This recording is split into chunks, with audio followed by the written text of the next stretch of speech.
La mayor parte de los trabajos que encontramos en nuestra cotidianidad, decíamos, tienen que ver con vencer la fuerza de gravedad. Entonces todo el tiempo nos la pasamos tratando de equilibrar la fuerza de gravedad. Levantar pesos se va a volver por excelencia el sinónimo de trabajo. Pero si seguimos con la idea de que una vez balanceadas las fuerzas, el cuerpo prácticamente se mueve solo, entonces esto nos diría muy poco. Por esa razón vamos a tratar de conocer todo lo que sea conocible sobre el fenómeno gravitacional para poder definir la acción de una fuerza como la fuerza de gravedad en términos del trabajo. Para esto vamos a acudir al trabajo de Galileo y a los razonamientos y los análisis que Galileo hizo sobre fenómenos típicamente gravitacionales, como por ejemplo el movimiento pendular. Entonces, en la simetría del movimiento pendular, Galileo advierte algo que es absolutamente notable. Galileo advierte que un cuerpo, al realizar un movimiento bajo la influencia de la gravedad sujeto a una cuerda, siempre asciende a la misma altura desde la que desciende. Analizar el movimiento pendular no es muy fácil debido a que se trata de un movimiento curvilíneo y los escasos recursos de los que disponía Galileo no eran los más adecuados para hacer, por ejemplo, un análisis muy minucioso de el comportamiento de la velocidad del cuerpo. Entonces Galileo acude a un expediente muy interesante y es convertir el movimiento pendular, en el movimiento de un cuerpo que se desliza por un plano inclinado enfrentado a otro plano inclinado. De nuevo recuperamos la misma simetría que se tenía en el movimiento pendular. Encontramos las relaciones que ya teníamos. El cuerpo siempre asciende a la misma... El cuerpo siempre asciende a la misma altura desde la cual descendió. Si aquí desciende desde una altura h, hará este recorrido. Al bajar adquiere velocidad, al subir pierde velocidad y alcanza de nuevo esta altura h. Una observación interesante de Galileo es que si rompemos esta simetría, inclinamos este segundo plano y lo proyectamos, podemos observar que de nuevo el cuerpo asciende aproximadamente hasta la misma altura h. Y este experimento pues lo podemos realizar hasta cierto punto en el laboratorio, pero lo podemos realizar, como hizo Galileo, infinitamente en su cabeza. ¿Qué pasa cuando el plano inclinado se vuelve completa e indefinidamente horizontal? Pues que el cuerpo que ha descendido desde una altura h nunca encuentra la altura h a la cual ascender, entonces simple y sencillamente se sigue desplazando con una velocidad constante. Esto es una forma de enunciar el principio del movimiento inercial. Una vez el cuerpo deja de estar sujeto a la fuerza de gravedad, porque ni desciende ni asciende, entonces su velocidad es constante. Luego, no es la fuerza lo que produce el movimiento en ausencia de fuerzas se sostiene. Esto es la idea del movimiento inercial. Pero Galileo no se queda ahí. Galileo quiere saber más sobre el movimiento de caída y sobre las características de este fenómeno tan interesante que se llama la gravedad. Entonces él examina un cuerpo en caída libre. La primera consideración interesante, que ya la habíamos comentado anteriormente, es que independientemente de su masa, todos los cuerpos caen desde la misma altura en el mismo tiempo. La misma altura en el mismo tiempo. Vale decir, en el mismo tiempo, cayendo desde la misma altura, alcanzan la misma velocidad. Podemos decir que caen con la misma aceleración. Esto es lo que caracteriza el movimiento de caída de los cuerpos. La aceleración de caída de los cuerpos es constante y, lo que es más importante, no depende del peso del cuerpo que cae. Luego, la pregunta que se hace Galileo es: ¿qué tipo de aceleración es aquella a la que está sujeto el cuerpo en la caída? ¿Es una aceleración verdaderamente constante o es una aceleración que varía de alguna manera, ¿no? Él encuentra que la aceleración es constante. Para eso tiene que medir la velocidad en cada punto de caída, y esto era muy difícil, como les digo, porque su reloj preferido, que era su propio pulso o inclusive su propio canto, porque cantando, una persona con un oído educado como el que tenía Galileo, que era un buen intérprete del laúd, puede marcar compases en tiempos del orden de una fracción de segundo, un cuarto de segundo, con muy buena precisión. Aún así, este no es un buen reloj para estudiar caídas libres. Si piensan ustedes que un cuerpo cae desde una altura de 5 metros aproximadamente en un segundo, entonces Galileo tenía que diluir el tiempo. En un fenómeno que todavía es un fenómeno asociado a la caída, Galileo diluye el tiempo haciendo que los cuerpos, en lugar de caer directamente, rueden sobre un plano inclinado. Entendiendo que la aceleración con la que se van a mover a lo largo del plano inclinado es una componente de la aceleración con la que caerían en la caída libre, si caracterizo el plano inclinado por el ángulo teta de su inclinación, entonces la caída libre es simplemente teta igual a 90 grados. De esta manera se podía establecer esta relación.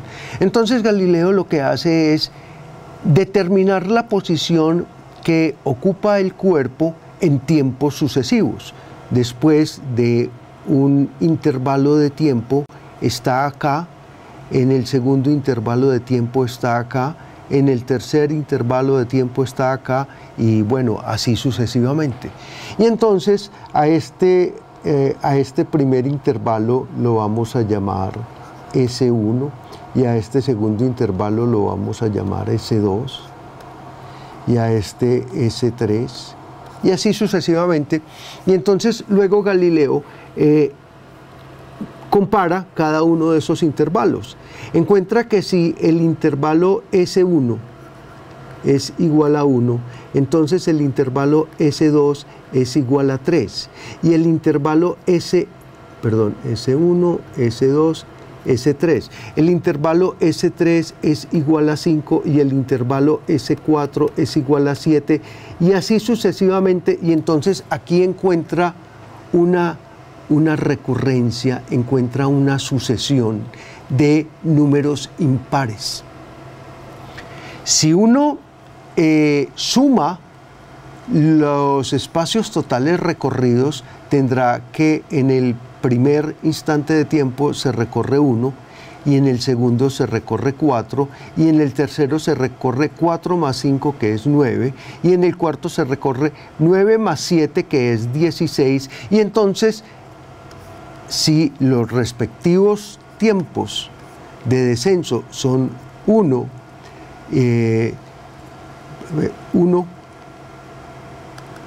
para el primero, 2 para el segundo, 3 para el tercero, 4 para el cuarto, entonces miren que los espacios recorridos son proporcionales a los cuadrados de los tiempos transcurridos. La gran conclusión a la que llega Galileo es: el espacio recorrido es proporcional al tiempo al cuadrado. Es un análisis puramente geométrico que se usaba en esta época, cuando todavía no existe ni asomos del cálculo diferencial, pero hay una buena representación geométrica.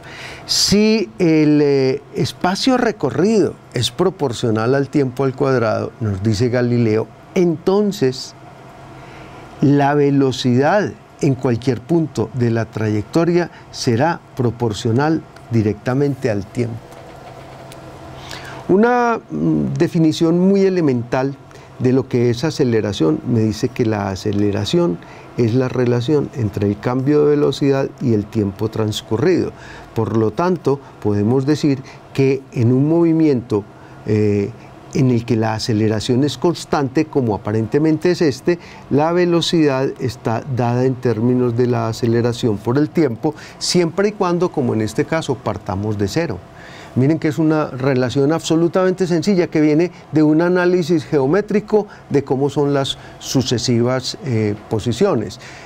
Hay muchas historias de cómo Galileo medía estos tiempos, que ya son tiempos relativamente largos, ya son tiempos del orden de segundos, porque en un tablón de unos 3 o 4 metros, con una pequeña inclinación de unos cuantos grados, el móvil se puede desplazar en tiempos de varios segundos. Galileo podía entonces hacer todas estas observaciones y llega a esta conclusión.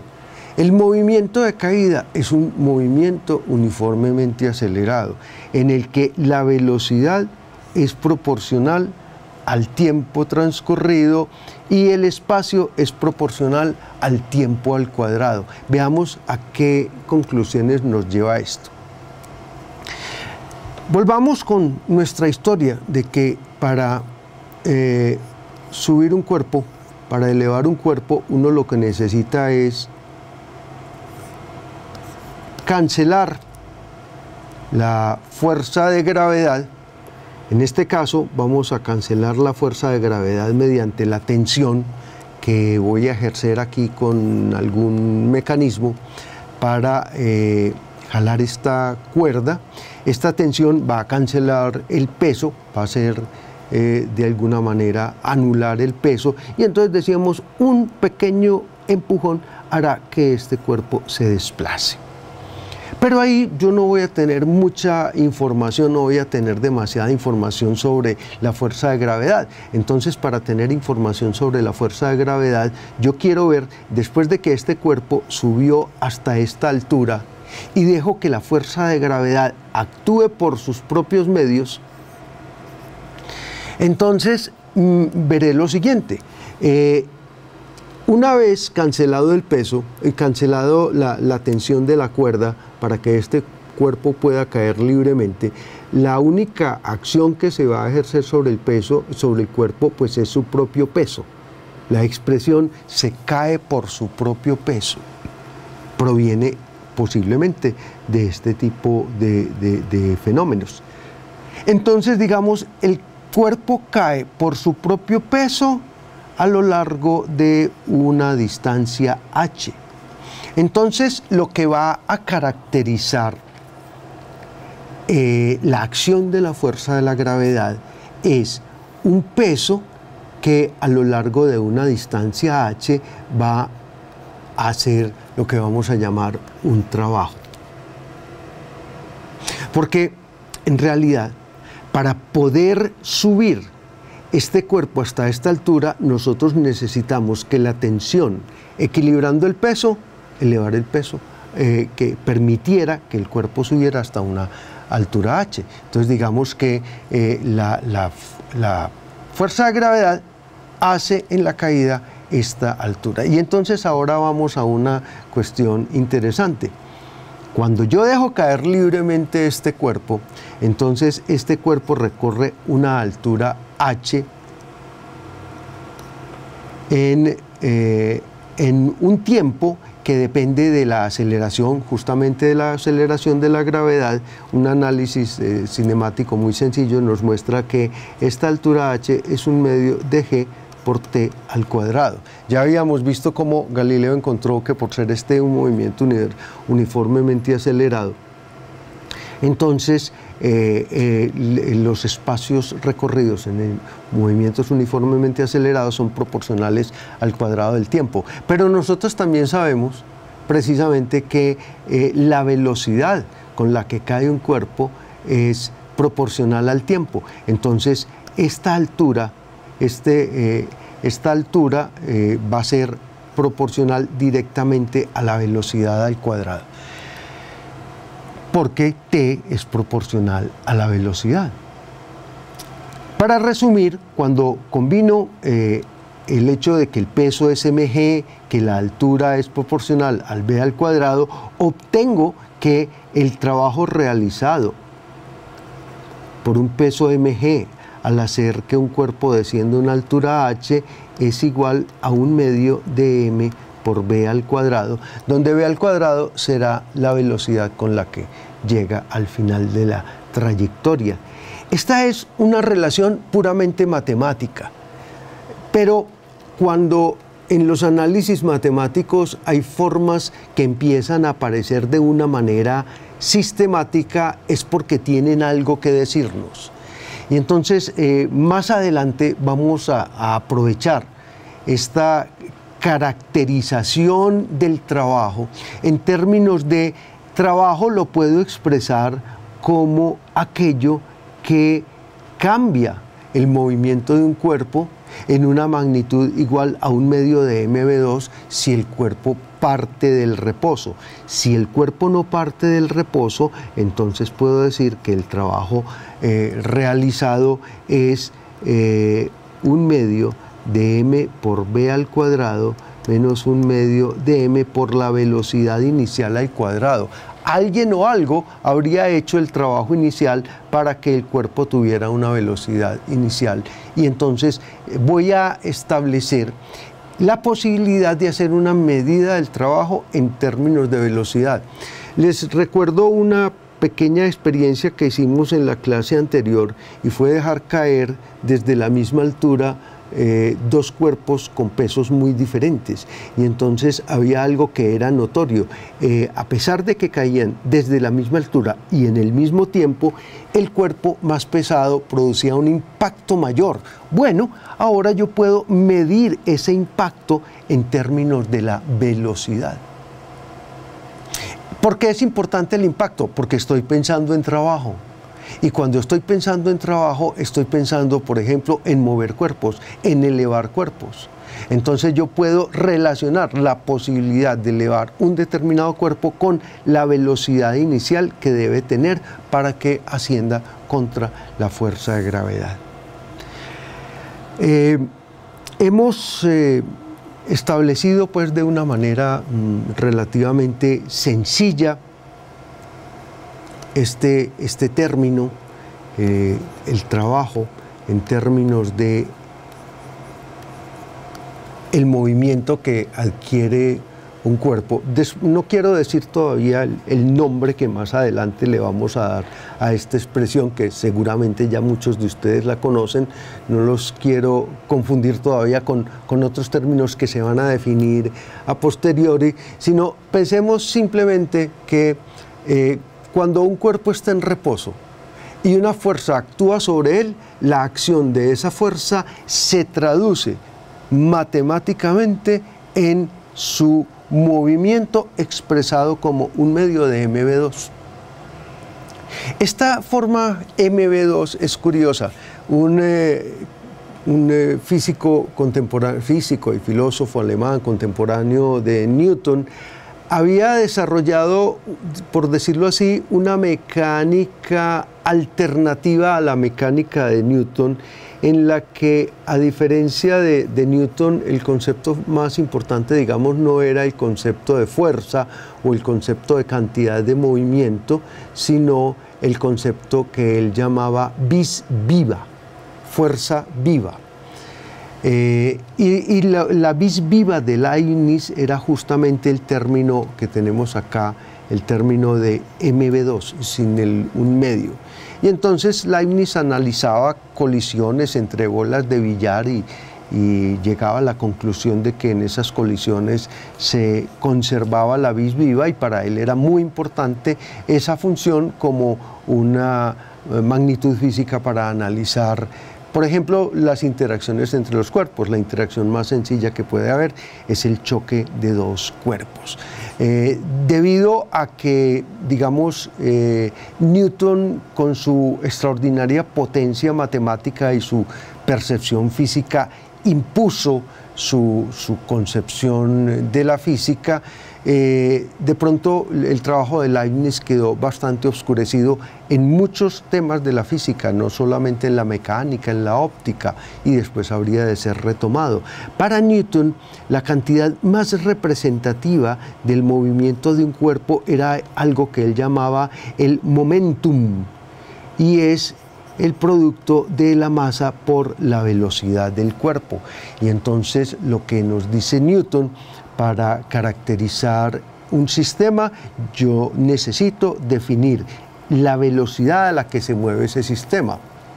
Esta velocidad hay que asociarla a algo que es completamente característico del sistema, que es una cosa que al principio va a ser como muy misteriosa, que es la masa, sobre la cual se pueden hacer una gran cantidad de disquisiciones, pero algún físico soviético muy importante, un físico ruso, Lev Landau, decía que la masa no es más que el coeficiente de proporcionalidad entre la masa, entre el momentum y la velocidad. Por ahora, digamos que cuando yo quiero definir el estado de movimiento de un cuerpo, lo defino en estos términos. La ley de inercia, el principio de inercia, me dice que si sobre un cuerpo la suma de fuerzas es cero, si las fuerzas que actúan sobre un cuerpo, digámoslo así, la suma de fuerzas que actúan sobre un cuerpo están completamente balanceadas, entonces suman cero. Entonces esto quiere decir que la cantidad de movimiento de ese cuerpo permanece constante. Esto es lo que llaman la primera ley de Newton. Esta primera ley de Newton me permite definir qué es para Newton la fuerza. Si un cuerpo, en ausencia de fuerzas, se mueve con cantidad de movimiento constante, es decir, uniformemente y en línea recta, entonces las fuerzas lo que hacen es cambiar la cantidad de movimiento. Entonces Newton dice: el cambio de la cantidad de movimiento es proporcional a la fuerza que actúa sobre el cuerpo, tiene la dirección de la fuerza y es proporcional al tiempo durante el cual actúa la fuerza. En estos términos definió Newton lo que es la fuerza. De aquí, un corolario directo es que la fuerza es el cambio de cantidad de movimiento por unidad de tiempo, esto es, la masa por velocidad final menos la masa por velocidad inicial sobre delta t, pero si la masa es constante, yo esto lo puedo escribir como m por delta b sobre delta t. A esta expresión delta b sobre delta t es a lo que conocemos como aceleración, y entonces hemos llegado a la archiconocida expresión de la segunda ley de Newton: fuerza es igual a masa por aceleración. En estos términos yo puedo definir la masa como la cantidad de materia en términos de la relación entre la fuerza aplicada a un cuerpo y la aceleración que ese cuerpo experimenta. Obviamente esto será todo en valores absolutos. Entonces, digamos, la masa para una fuerza dada, no me importa qué produce esa fuerza, si la produce un resorte, si la produce una tensión, si la produce un músculo, cualquiera sea esa fuerza, la acción de la fuerza es producir aceleraciones, y la relación entre la fuerza y la aceleración es la cantidad de masa. Ojo, esto no es una definición de lo que es masa. Ya habíamos dicho, para Newton la masa es el producto de la densidad por el volumen. Esto parecía un poco extraño porque es que como densidades, masa por unidad de volumen, la cosa se veía un poco extraña, como que no dijera mucho. Y de pronto es que es eso, es que de la masa no hay que hablar tanto, sino tener en cuenta que es una magnitud física que yo puedo medir. Y ahora sí, volvamos a nuestro problema práctico de levantar objetos. En nuestro problema de levantamiento de objetos aparece históricamente un problema de gran interés que yo había mencionado en la introducción de este curso. Era el problema de extraer el agua de las minas. Vámonos por allá a la Europa y muy particularmente a la Inglaterra del siglo XVII. En el siglo XVII, Inglaterra se había convertido en una gran potencia marítima y, por decirlo literalmente, se había tragado los bosques tumbando árboles para hacer barcos y tumbando árboles para hacer leña. Recuerden que estos países de altas latitudes son unos países que tienen un clima supremamente hostil y que pues la mayor parte del tiempo deben soportar temperaturas mucho más bajas que las que soporta el ser humano y por lo tanto la calefacción es un requisito indispensable.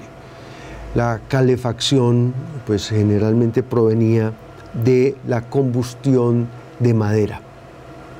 Pero dada la escasez de árboles, entre otras cosas, y lo digo pues como una pura referencia, pero que está muy relacionada con la historia que les cuento, la escasez de madera determinó una escasez de miel.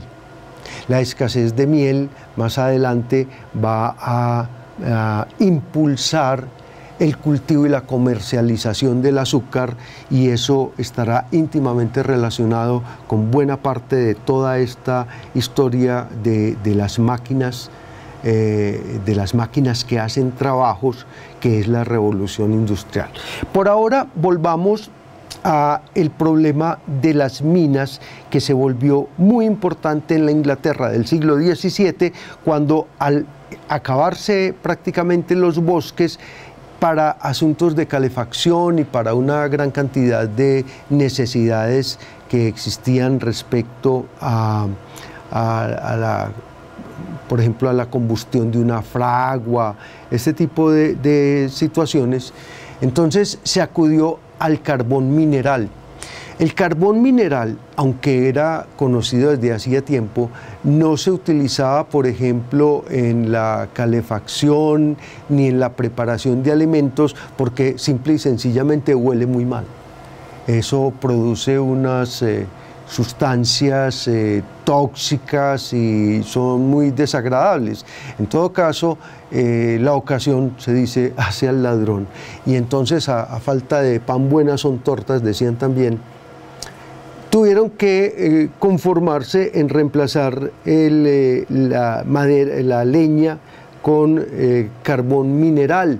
Entonces se volvió muy importante, sobre todo en Inglaterra, que tiene grandes minas de carbón, se volvió muy importante la extracción del carbón.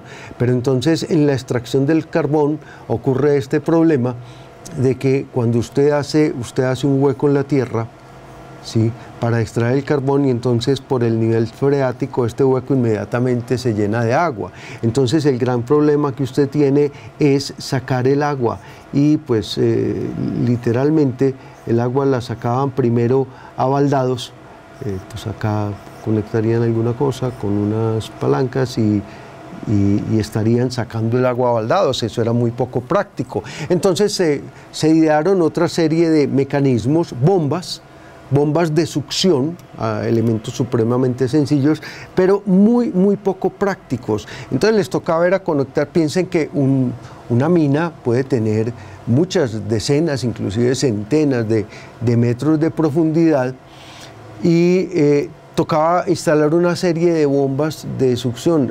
Galileo, que fue, entre otras cosas, un gran ingeniero, se encontró con el problema de que para elevar el agua por medio de bombas de succión hay un límite.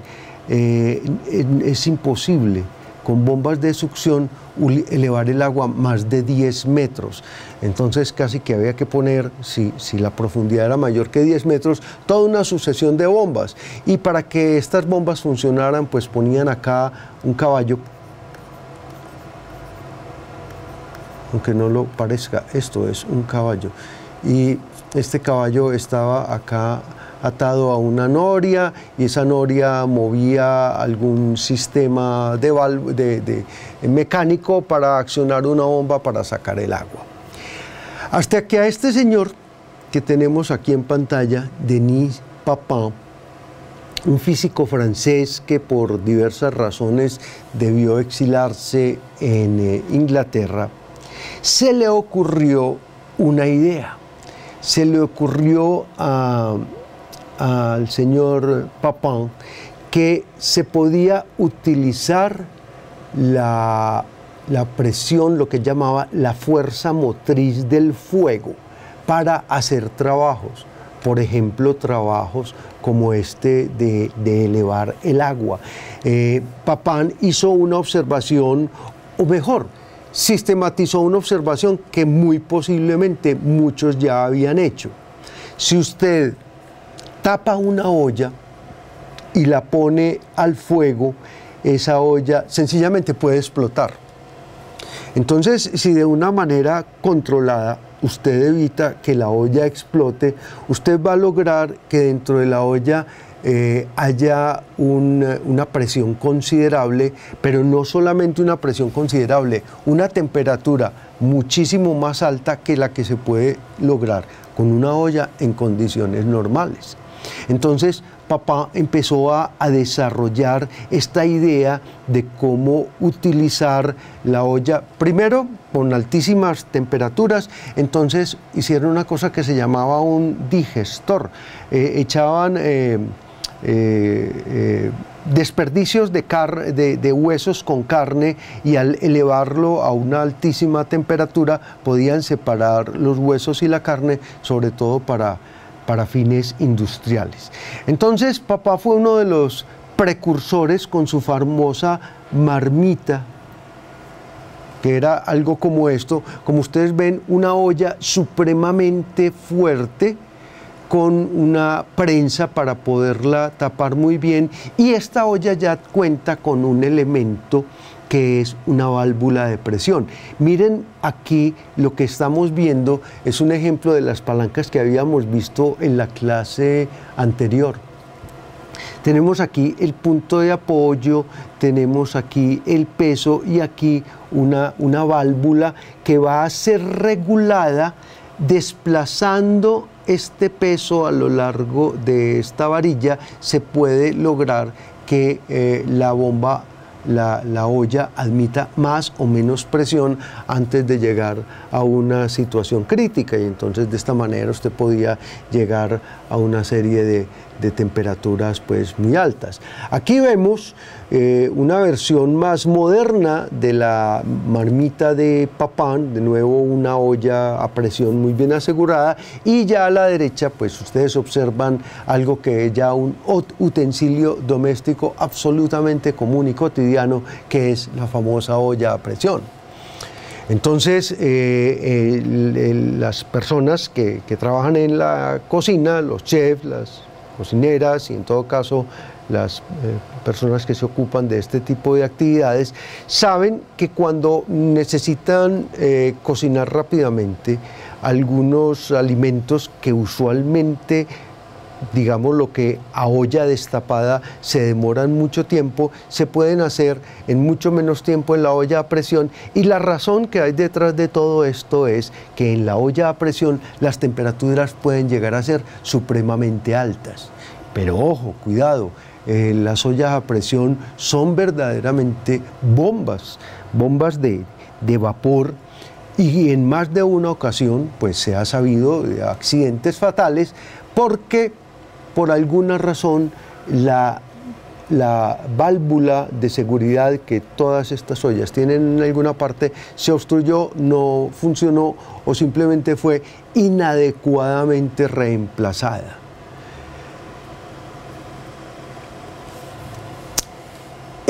Las ideas de Papin fueron recogidas por el capitán Thomas Savery, un militar inglés de la Armada, y entonces a Savery se le ocurrió una idea extraordinaria que materializó en una especie de monstruo termodinámico que tenemos aquí en esta ilustración a la derecha.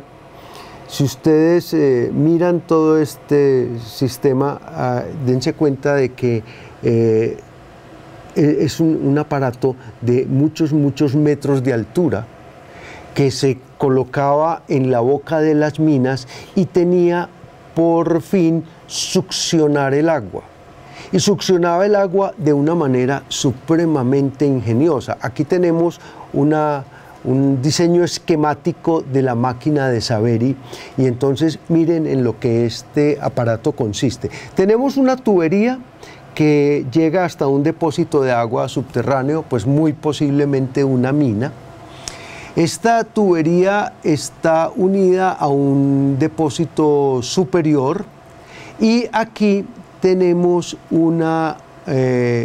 otro recipiente que va en un determinado momento a succionar el agua. Ya les voy a explicar cómo. Todo empieza en este recipiente que tiene una letra A y que en realidad es una olla, de nuevo, nuestra famosa olla a presión. Es una olla a presión que está en un horno que tiene aquí un suministro de calor mediante fuego, mediante combustión. Miren acá, la olla cuenta con elementos de seguridad, como los que habíamos visto ahora, la válvula de seguridad con un peso desplazable. Y entonces, cuando esta olla se calienta, se produce una gran cantidad de vapor. Este vapor pasa por este conducto hasta este recipiente marcado D. Y entonces el vapor lo que hace es que va desplazando el agua que se encuentra acá y el agua sube. Si ustedes notan que acá hay unas válvulas de seguridad que dejan pasar lo que llaman un cheque, deja pasar el agua solo en una dirección.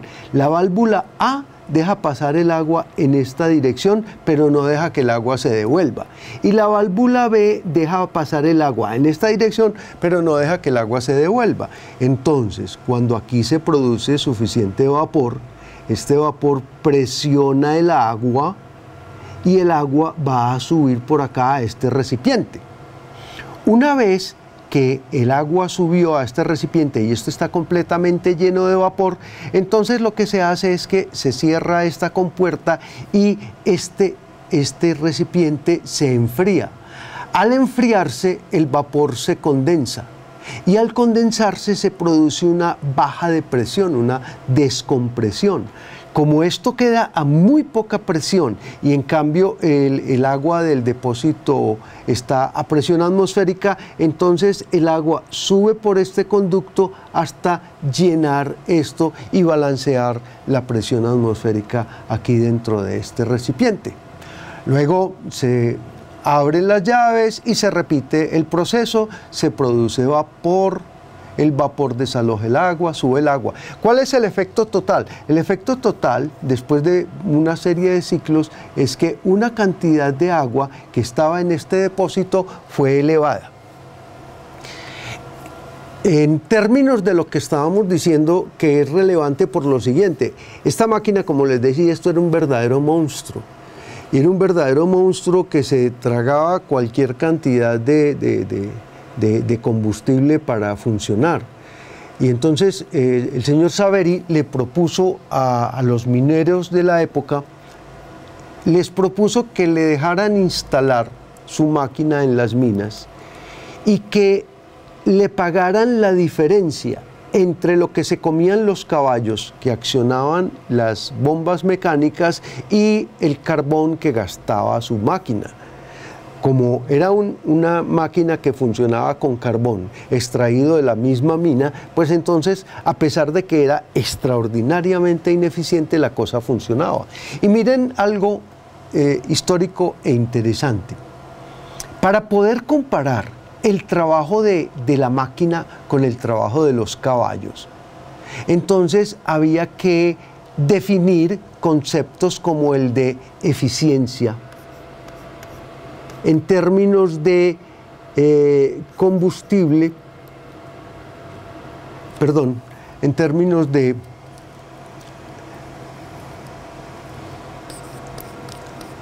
la cantidad de trabajo realizado versus el combustible gastado. Esto es lo que definiría la eficiencia. ¿Y qué es el trabajo?